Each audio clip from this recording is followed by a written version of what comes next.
구텐탁 독일 축구입니다.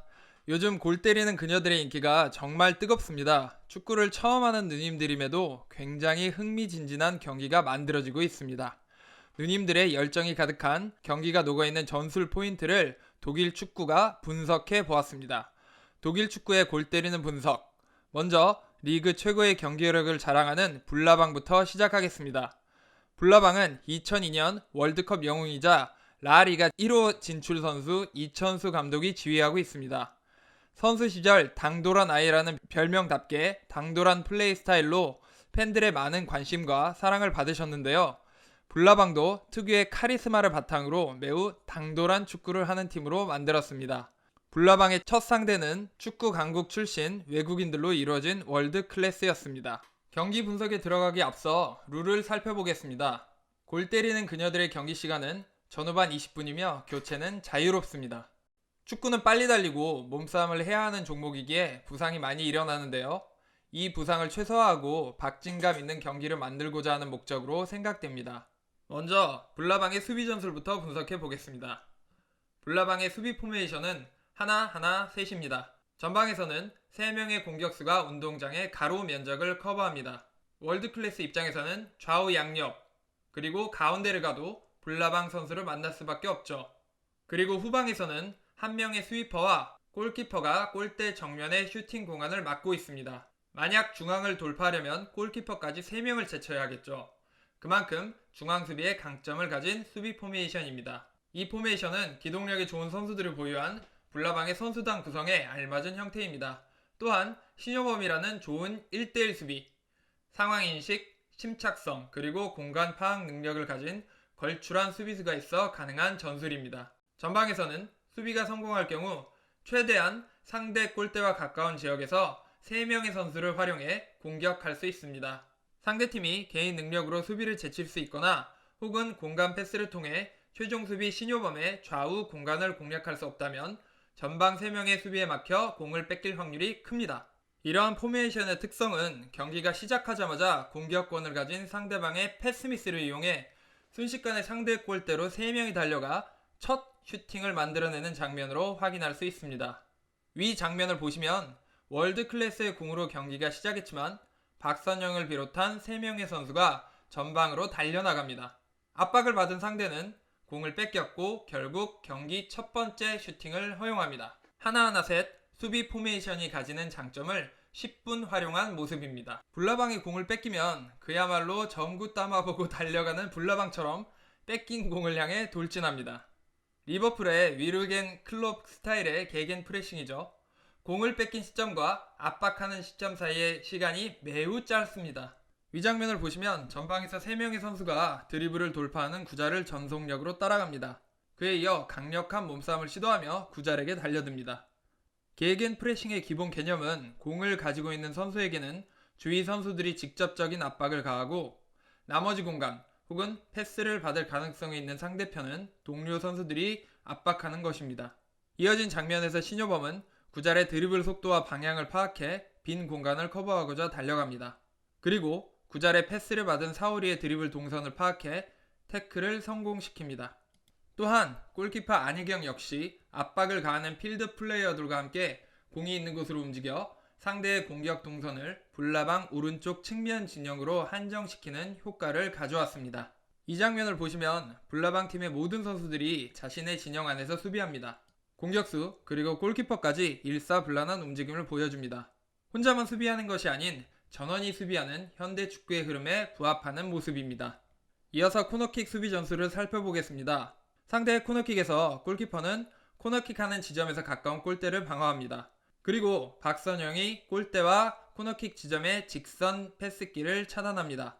나머지 필드 플레이어는 각각 가까운 쪽 골대와 먼 골대의 앞 공간 그리고 그곳에 있는 상대 선수를 커버합니다. 그리고 페널티 박스 전방에 조 하나를 배치해 중거리 슛을 할 수 있는 공간을 틀어막습니다. 위치 선정상으로는 매우 안정적인 수비 형태를 구축했습니다. 하지만 신유범이 구잘에게 접근하지 않고 공간을 내주어서 구잘에게 공이 갔을 경우 직접 슈팅 혹은 좋은 트래핑을 할 수 있는 조건을 만들어준 부분이 아쉽습니다. 코너킥 수비에서 특히 안혜경의 대응이 매우 뛰어납니다. 공의 움직임을 따라 자세와 시선이 이동을 해 골키퍼의 수비 범위를 확보합니다. 이를 통해 상대 슈팅에 적절하게 대비하고 있습니다. 몸 자세 자체도 무릎을 숙이고 양손을 알맞게 내밀어 슈팅에 즉각 반응할 수 있는 대비를 하고 있습니다. 구자리, 수비수를 돌파할 낌새를 느끼자 즉각적으로 달려나와 슈팅 각을 좁힙니다. 지옥에서라도 데려온다는 독일 골키퍼들의 안정감을 보는 것 같습니다. 하지만 이런 불나방도 실점을 막을 수는 없었습니다. 왜 골을 먹었을까요? 상대의 킥인 상황에서 4명의 필드 플레이어가 골대 앞 공간을 다이아몬드 형태로 커버합니다.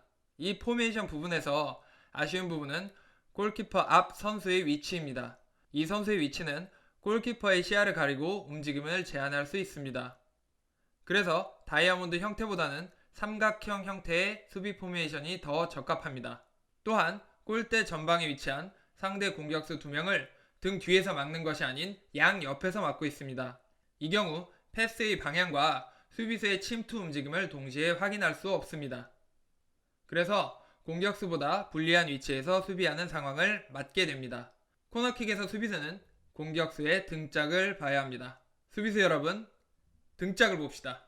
실점 장면에서 신효범의 트래핑 실수가 사우리의 골로 연결되었습니다. 공이 강하게 골대 쪽으로 오는 상황에서 상대 선수가 직접 슈팅을 할 수 있는 공간인 만큼 트래핑보다는 클리어링을 선택해야 했습니다.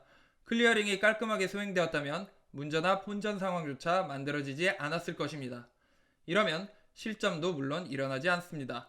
신효범 누님이 이 실수를 거울 삼아 문전으로 투입되는 공 처리에 대한 판단과 클리어링 테크닉을 보완한다면 더욱 든든한 수비수가 될 것입니다.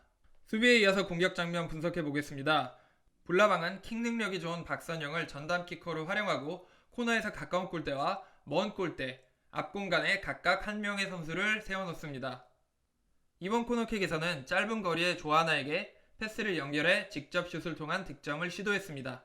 아쉬운 부분은 송은영에게 패스를 연결하지 않았다는 것입니다.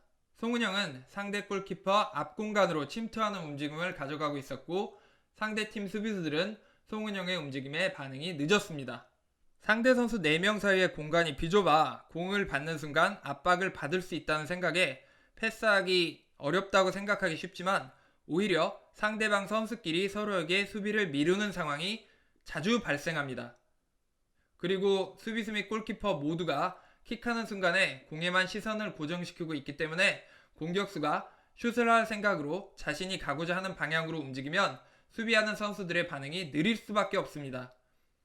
그래서 이 상황에서는 박선영이 상대 골키퍼와 송은영 사이로 대각 패스를 연결하는 것이 훨씬 위협적인 선택지가 되었을 것입니다.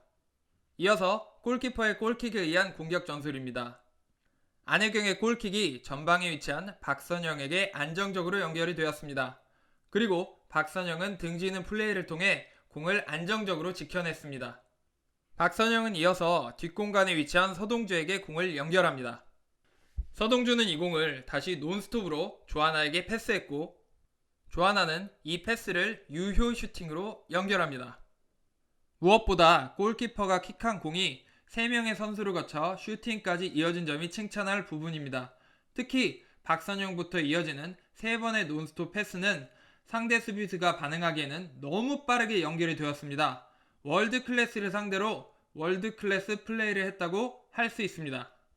골키퍼의 롱킥, 박선영의 등지는 플레이, 논스톱 패스, 이 패턴은 앞으로 불나방이 가져갈 효과적인 공격 패턴 중에 하나가 될 것 같습니다. 조하나 선수가 슈팅하기 전에 몸의 자세를 골대 쪽으로 놓고 정확한 슈팅 임팩트를 가져갔다면 더 위력적인 슈팅이 되었을 것입니다. 이러한 디테일은 패턴 플레이의 반복적인 훈련을 통해 개선되어질 수 있습니다. 공세를 이어나가던 불나방은 드디어 동점골을 넣습니다. 박선영의 패스를 받은 서동주가 오른발 슛을 연결했습니다. 이 볼은 상대를 맞고 튀어나왔고 이를 놓치지 않은 박선영이 공을 낚아챕니다. 이어서 침착한 등지는 플레이와 턴 동작을 통해 상대를 벗겨내고 득점에 성공합니다. 이 턴 동작은 그야말로 교과서적인 턴 동작입니다. 일단 볼을 최대한 상대에게서 멀어지게 오른발로 잡아놓습니다.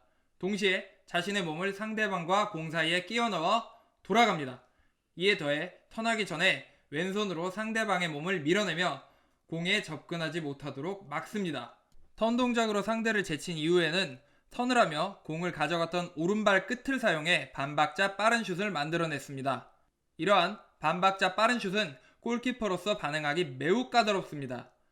특히 발끝으로 슛을 했는데 이 발끝 슛은 슛하기 전 예비 동작이 별다르게 필요하지 않아서 골키퍼가 슛을 하는 것조차 모를 때가 있습니다. 역전골 장면 보시겠습니다. 후반전이 시작하자마자 박선영이 상대 골문으로 강한 킥을 했고 동시에 양쪽의 동료들이 골대 방향으로 질주합니다. 박선영의 킥은 상대 선수를 맞고 튀어나왔고 서동주에게 흐릅니다. 이 공을 서동주가 왼발로 갖다 댔는데 그대로 상대 키퍼 가랑이 사이로 통과해 골라인을 넘어갔습니다. 행운이 섞인 골이기는 하지만 서동주의 능력을 보여주는 골이라고 설명할 수 있겠습니다. 상대방이 클리어링 한 공이 튀는 방향을 따라가 논스톱으로 맞힐 수 있는 능력은 결코 평범하지 않은 능력입니다. 그에 더해 슈팅한 후에 상대 골키퍼가 쳐낼 것을 대비해 골문 앞으로 스프린트하는 집중력과 속도를 보여주었습니다. 이 골은 서동주의 골잡이로서의 가능성을 보여주고 있습니다. 세 번째 득점 장면에서는 송은영의 패스를 받은 박선영이 오른쪽 측면을 돌파했고 다시 중앙으로 쇄도하는 송은영에게 패스합니다. 이 패스를 다시 송은영은 정확한 슛으로 골로 연결시킵니다. 송은영이 슛하는 순간 자세를 보시면 디딤발이 공 바로 옆에 붙어 있습니다. 디딤발이 공 옆에 있지 않고 멀리 있으면 공을 제대로 맞출 수 없어서 정확한 슛을 하기 어렵습니다. 그만큼 송은영은 안정된 슛 자세를 가지고 있습니다. 송은영은 패스를 오른쪽 측면으로 보내어 상대 수비수가 박선영을 따라가도록 유도했습니다. 그리고 자신은 골대 쪽으로 달려갔습니다. 상대 수비수들이 박선영을 따라가고 나머지 수비수들도 공만 보고 있었기 때문에 송은영을 마크하는 선수는 없습니다. 방해하는 수비수 없이 슛, 그리고 골! 과정 자체가 깔끔한 골이었습니다. 3대1로 승리한 불나방은 기동력이 뛰어난 선수단을 10분 활용하는 전술을 준비해 경기 중에 잘 녹여냈습니다. 그리고 상황에 따른 다양한 패턴 플레이를 많이 연습한 것으로 보입니다. 평균 연령이 제일 높지만 기동력과 몸싸움이라는 특징이 두드러진 축구를 구현한다는 것은 연습의 절대량이 다른 팀보다 많을 것이라는 추측을 가능케 합니다. 또한 개개인에게 세부적인 전술적, 기술적인 코칭을 한 것으로 보입니다. 리그 최연소 감독이지만 최고령 선수단에게 최고의 경기력을 뽑아낸 이천수 감독. 그의 모습에서 명장의 향기가 느껴집니다. 오늘 분석은 여기서 마치겠습니다. 그럼 다음 분석 때 다시 만나요. Auf Wiedersehen.